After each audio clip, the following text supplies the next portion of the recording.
Gothic architecture is a style of architecture that flourished during the High and Late Medieval period. It evolved from Romanesque architecture and was succeeded by Renaissance architecture, originating in 12th century France and lasting into the 16th century. Gothic architecture was known during the period as Opus Francigenum, with the term Gothic first appearing during the later part of the Renaissance. Its characteristics include the pointed arch, the ribbed vault, and the flying buttress.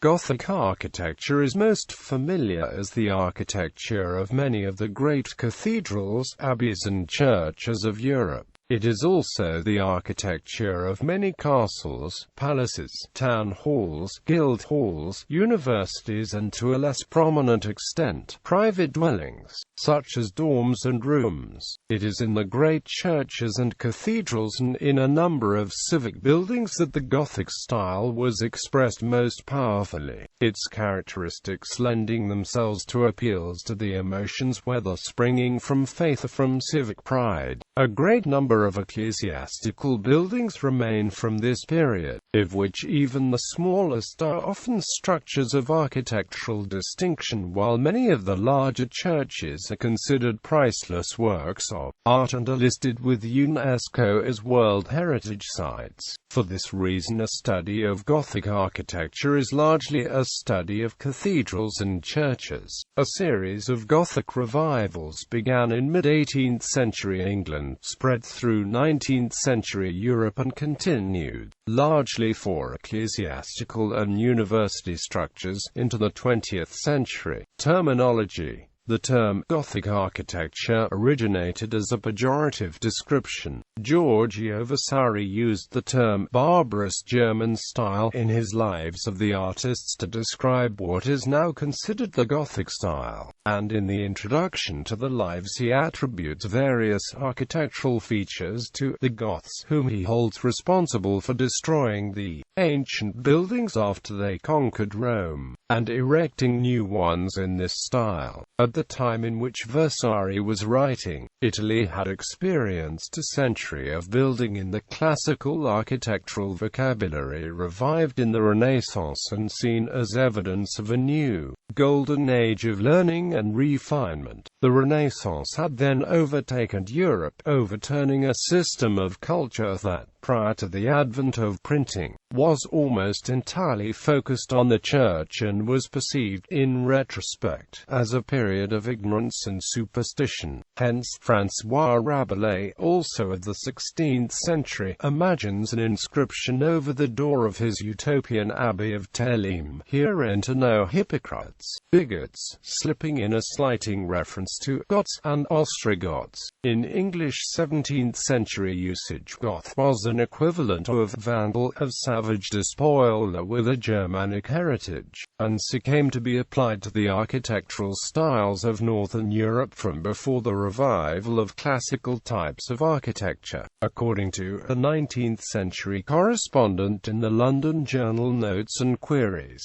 there can be no doubt that the term Gothic, as applied to pointed styles of ecclesiastical architecture, was used at first contemptuously, and in derision, by those who were ambitious to imitate and revive the Grecian orders of architecture after the revival of classical literature. Authorities such as Christopher Wren lent their aid in deprecating the old medieval style, which they termed Gothic, as synonymous with everything that was barbarous and rude. On the 21st of July 1710, the Académie d'Architecture met in Paris, and among the subjects they discussed, the assembled company noted the new fashions of bowed and cusped arches on chimney pieces being employed to finish the top of their openings. The company disapproved of several of these new manners, which are defective and which belong for the most part to the Gothic Definition and scope. Gothic architecture is the architecture of the late medieval period, characterized by use of the pointed arch. Other features common to Gothic architecture are the rib vault buttresses, including flying buttresses, large windows which are often grouped, or have tracery, rose windows, towers, spires and pinnacles, and ornate facades. As an architectural style, Gothic developed primarily in ecclesiastical architecture, and its principles and characteristic forms were applied to other types of buildings.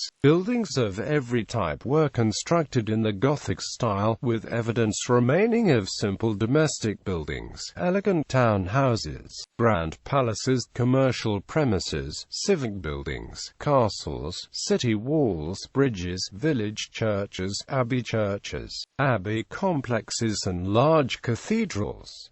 The greatest number of surviving Gothic buildings are churches. These range from tiny chapels to large cathedrals, and although many have been extended and altered in different styles, a large number remain either substantially intact or sympathetically restored, demonstrating the form, character and decoration of Gothic architecture. The Gothic style is most particularly associated with the great cathedrals of northern France, the Low Countries, England and Spain, with other fine examples occurring across Europe. Influences. Political. At the end of the 12th century, Europe was divided into a multitude of city-states and kingdoms. The area encompassing modern Germany, southern Denmark, the Netherlands, Belgium, Luxembourg, Switzerland, Austria, Slovakia, Czech Republic and much of northern Italy was nominally part of the Holy Roman Empire, but local rulers exercised considerable autonomy. France, Denmark, Poland, Hungary, Portugal, Scotland, Castile, Aragon, Navarre, Sicily and Cyprus were independent kingdoms, as was the Angevin Empire, whose Plantagenet kings ruled England and large domains in what was to become modern France. Norway came under the influence of England, while the other Scandinavian countries and Poland were influenced by trading contacts with the Hanseatic League. Angevin kings brought the Gothic tradition from France to southern Italy, while Lusignan kings introduced French Gothic architecture to Cyprus. Throughout Europe at this time there was a rapid growth in trade and an associated growth in towns. Germany and the lowlands had large flourishing towns that grew in comparative peace, in trade and competition with each other, or united for mutual weal, as in the Hanseatic League. Civic building was of great importance to these towns as a sign of wealth and pride. England and France remained largely feudal and produced grand domestic architecture for the kings, dukes and bishops, rather than grand town halls for the burghers. Religious. The Catholic Church prevailed across Europe at this time, influencing not only faith but also wealth and power. Bishops were appointed by the feudal lords and they often ruled as virtual princes over large estates. The early medieval periods had seen a rapid growth in monasticism, with several different orders being prevalent and spreading their influence widely. Foremost were the Benedictines, whose great abbey churches vastly outnumbered any others in France and England. A part of their influence was that towns developed around them and they became centers of culture, learning and commerce. The Cluniac and Cistercian orders were prevalent in France, the great monastery at Cluny having established a formula for a well-planned monastic site which was then to influence all subsequent monastic building for many centuries. In the 13th century, St. Francis of Assisi established the Franciscans, also called Grey Friars, a mendicant order. The Dominicans, another mendicant order founded during the same period but by St. Dominic in Toulouse and Bologna, were particularly influential in the building of Italy's Gothic churches. Geographic. From the 10th to the 13th century, Romanesque architecture had become a pan-European style and manner manner of construction, affecting buildings in countries as far apart as Ireland, Croatia, Sweden and Sicily. The same wide geographic area was then affected by the development of Gothic architecture, but the acceptance of the Gothic style and methods of construction differed from place to place, as did the expressions of Gothic taste. The proximity of some regions meant that modern country borders did not define divisions of style. On the other hand, some regions such as England and Spain produced defining characteristics rarely seen elsewhere, except where they have been carried by itinerant craftsmen or the transfer of bishops. Regional differences that are apparent in the great abbey churches and cathedrals of the Romanesque period often become even more apparent in the Gothic. The local availability of materials affected both construction and style. In France, limestone was readily available in several grades, the very fine white limestone of Caen being favored for sculptural decoration. England had coarse limestone and red sandstone as well as dark green Purbeck marble, which was often used for architectural features. In northern Germany, Netherlands, northern Poland, Denmark, and the Baltic countries, local building stone was unavailable, but there was a strong tradition of building in brick. The resultant style, brick Gothic, is called Backstein Gothic in Germany and Scandinavia and is associated with the Hanseatic League. In Italy, stone was used for fortifications, but brick was preferred for other buildings.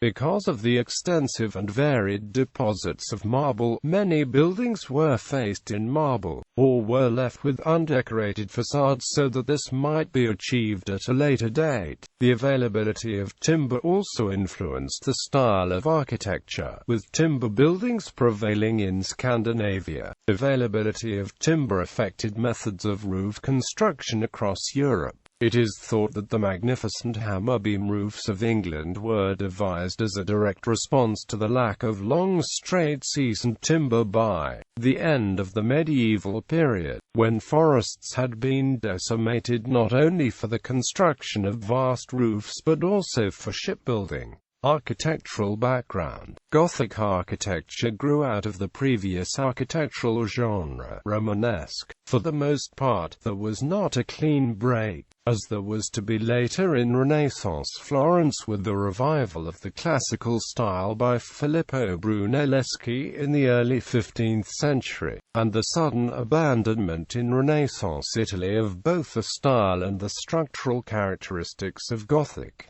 Romanesque tradition. By the 12th century, Romanesque architecture was established throughout Europe and provided the basic architectural forms and units that were to remain in evolution throughout the medieval period. The important categories of building: the cathedral church, the parish church, the monastery, the castle, the palace, the great hall, the gatehouse, the civic building, had been established in the Romanesque period. Many architectural features that are associated with Gothic architecture had been developed and used by the architects of Romanesque buildings. These include ribbed vaults, buttresses, clustered columns, ambulatories, wheel windows, spears, stained glass windows, and richly carved door tympana. These were already features of ecclesiastical architecture before the development of the Gothic style, and all were to develop in increasingly elaborate ways.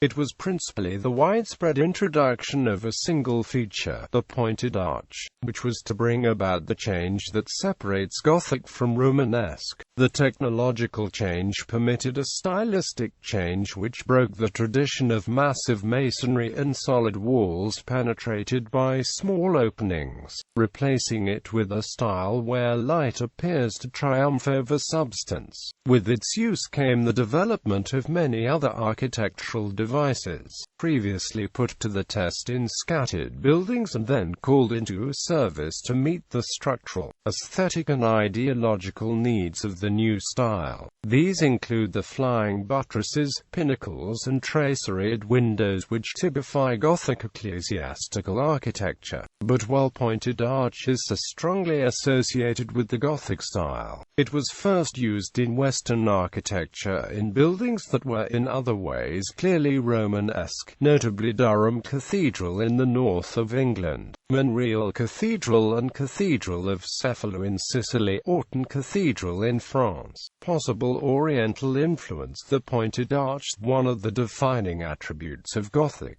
was early incorporated into Islamic architecture following the Islamic conquests of Roman Syria and the Sassanid Empire in the 7th century. The pointed arch and its precursors had been employed in late Roman and Sasanian architecture within the Roman context, evidenced in early church building in Syria and occasional secular structures, like the Roman Karamagera Bridge, in Sassanid architecture. In the parabolic and pointed arches employed in palace and sacred construction, increasing military and cultural contacts with the Muslim world, including the Norman conquest of Islamic Sicily in 1090, the Crusades, beginning 1096, and the Islamic presence in Spain, may have influenced medieval Europe's adoption of the pointed arch. Although this hypothesis remains controversial, certainly in those parts of the Western Mediterranean subject to Islamic control or influence, rich regional variants arose, fusing Romanesque and later Gothic traditions with Islamic decorative forms, as seen, for example, in Monreale and Cefalù cathedrals, the Alcazar of Seville, and Teruel Cathedral. Architectural development. Transition from Romanesque to Gothic architecture. The characteristic forms that were to define Gothic architecture grew out of Romanesque architecture and developed at several different geographic locations, as the result of different influences and structural requirements. While barrel vaults and groin vaults are typical of Romanesque architecture, ribbed vaults were used in the naves of two Romanesque churches in Caen, Abbey of St. Etienne and Abbey aux Dames in 1120. Another early example is the nave and apse area of the Cathedral of Cefalù in 1131. The ribbed vault over the north transept to Durham Cathedral in England, built from 1128 to 1133, is probably earlier still and was the first time pointed arches were used in a high vault. Other characteristics of early Gothic architecture, such as vertical shafts, clustered columns, compound piers, plate tracery and groups of narrow openings, had evolved during the Romanesque period. The west front of Ely Cathedral exemplifies this development. Internally, the three-tiered arrangement of arcade, gallery and clerestory was established. Interiors had become lighter with the insertion of more and larger windows. The Basilica of St. Denis is generally cited as the first truly Gothic building, however the distinction is best reserved for the choir, of which the ambulatory remains intact. Noyon Cathedral, also in France, saw the earliest completion of a rebuilding of an entire cathedral in the new style from 1150 to 1231, while using all those features that came to be known as Gothic, including pointed arches, flying buttresses and ribbed vaulting. The builders continued to employ many of the features and much of the character of Romanesque architecture, including round-headed arch throughout the building, varying the shape to pointed where it was functionally practical to do so. At the Abbey St. Denis, Noyon Cathedral, Notre Dame de Paris, and at the eastern end of Canterbury Cathedral in England, simple cylindrical columns predominate over the Gothic forms of clustered columns and shafted piers. Wells Cathedral in England, commenced at the eastern end in 1175, was the first building in which the designer broke free from Romanesque forms. The architect entirely dispensed with the round arch in favor of the pointed arch and with cylindrical columns in favor of piers composed of clusters of shafts which lead into the mouldings of the arches. The transepts and nave were continued by Adam Locke in the same style and completed in about 1230. The character of the building is entirely Gothic. Wells Cathedral is thus considered the first truly Gothic cathedral. Abbot Suger, the eastern end of the Basilica Church of St. Denis, built by Abbot Suger and completed in 1144, is often cited as the first truly Gothic building, as it draws together many of architectural forms which had evolved from Romanesque and typify the Gothic style. Suger, friend and confidant of the French kings, Louis VI and Louis VII, decided in about 1137 to rebuild the great church of St. Denis, attached to an abbey which was also a royal residence. He began with the west front, reconstructing the original Carolingian facade with its single door. He designed the facade of St. Denis to be an echo of the Roman Arch of Constantine with its three-part division and three large portals to ease the problem of congestion. The rose window is the earliest known example above the west portal in France. The facade combines both round arches and pointed arches of the Gothic style. At the completion of the west front in 1140, Abbot Suger moved on to the reconstruction of the eastern end, leaving the Carolingian nave in use. He designed a choir that would be suffused with light. To achieve his aims, his masons drew on the several new features which evolved had been introduced to Romanesque architecture: the pointed arch, the ribbed vault, the ambulatory with radiating chapels, the clustered columns supporting ribs springing in different directions, and the flying buttresses which enabled the insertion of large clerestory windows. The new structure was finished and dedicated on the 11th of June 1144, in the presence of the king. The choir and west front of the Abbey of St. Denis both became the prototypes for further building in the royal domain of northern France and in the Duchy of Normandy. Through the rule of the Angevin dynasty, the new style was introduced to England and spread throughout France, the Low Countries, Germany, Spain, northern Italy and Sicily.